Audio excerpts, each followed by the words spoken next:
spent any time like actually driving through the prairies. There is no police force in the prairies. Like they can't get like if something were to happen on a person's farm, if they were to wait for the authorities, it would be over. It'd be over. So these laws are punishing, and they're really doing their part in making the rural Canadians the criminals, because and let's face it, like I read the C-71 Act from that it talks you have to keep records for 20 years. 20 years. Yeah, businesses do. And those records do not belong to the business, they belong to the government. Yeah, so you're doing administration for the government without getting paid for it. And the other thing I have a problem with all this is I don't see any gun violence in our country. The odd time does get shoot up in Toronto or Calgary or whatever, but for the most part, Canada, because you read this act, it's not easy. Not, by the way, if Brandon did it on Friday, it's not easy to get a gun. And criminals don't apply for guns. Criminals buy guns from criminals. So how is banning handguns, banning the transfer? Not to mention, if it's transferred from family to family to family, how does that make any sense in terms of reducing crime? Other than making the people that aren't criminals, that are law-abiding citizens, maybe turning them into criminals because they didn't process paperwork properly. This makes no sense. No, it doesn't. That's the problem. As legal law-abiding firearms owners, we say I don't care because I have to have a license. My name, address, height, weight, eye color, everything practically. And a law comes in, and I'm like, okay, I want to keep a firearm, so I will abide by it. I will abide by it. I will abide by it. But just because I now can't transfer a handgun doesn't mean that Fred on the street corner in Toronto isn't going to sell a handgun to a gang friend because wait a minute, they just passed a law. I can't do this. It makes no sense. It makes absolutely no sense. But unfortunately, we're here we are. And then the red flag law. Sorry. The red flag laws, you got to surrender your firearm. You're gonna get the firearm back once you pass the check.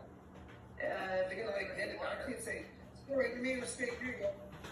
Right? I don't know. This is how tyranny always gets to go. Starting from the center, and they use golf clubs, right? Sorry.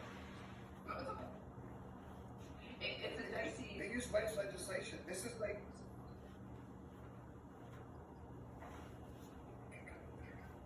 Sorry. I think we got delay. You go ahead, Karen. Okay. I haven't read in huge detail the rest of the bill. I've been mainly focusing on the handgun freeze because from Monday around 4 o'clock when it was announced until Wednesday at noon, my phone just blew up between the general public, people looking up gun clubs in the area calling. I had in about an hour and a half, I had 27 phone calls saying, how do I go get my gun license? What do I have to do? And people are extremely disappointed when you say, okay, you've got to find a course. Most of them are booked into September, October already. You've got to take the course for the weekend. Then you've got to send the stuff away. And right now, on average, a new PAL or RPAL license is taking 8 months to a year to come back because they're so inundated and so short-staffed, or they're slowing things down on purpose. I'm not sure what, but that's just a guess.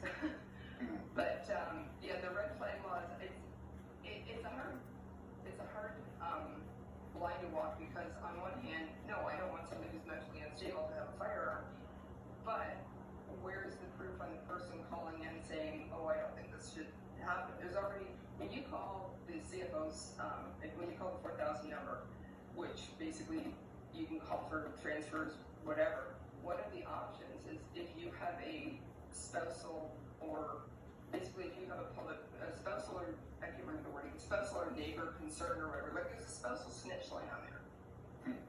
So I'm divorced and so is my now husband, and both of our exes were not firearms lovers and they didn't like how much time we spent shooting, et cetera, and both of us honestly expected a phone call.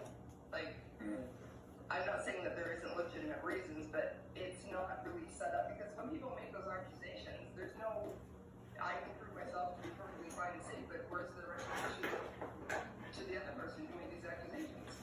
100%. So yeah, and the government uses these laws, and it's like a slow drip, right? It's a wedge law. They got looked at the C-71 legislation, they looked at the C-1, it's a little bit more overreach. There's a little more. They're grabbing more, and what happens is, and they always do it on the throes of a catastrophe, right? What happened?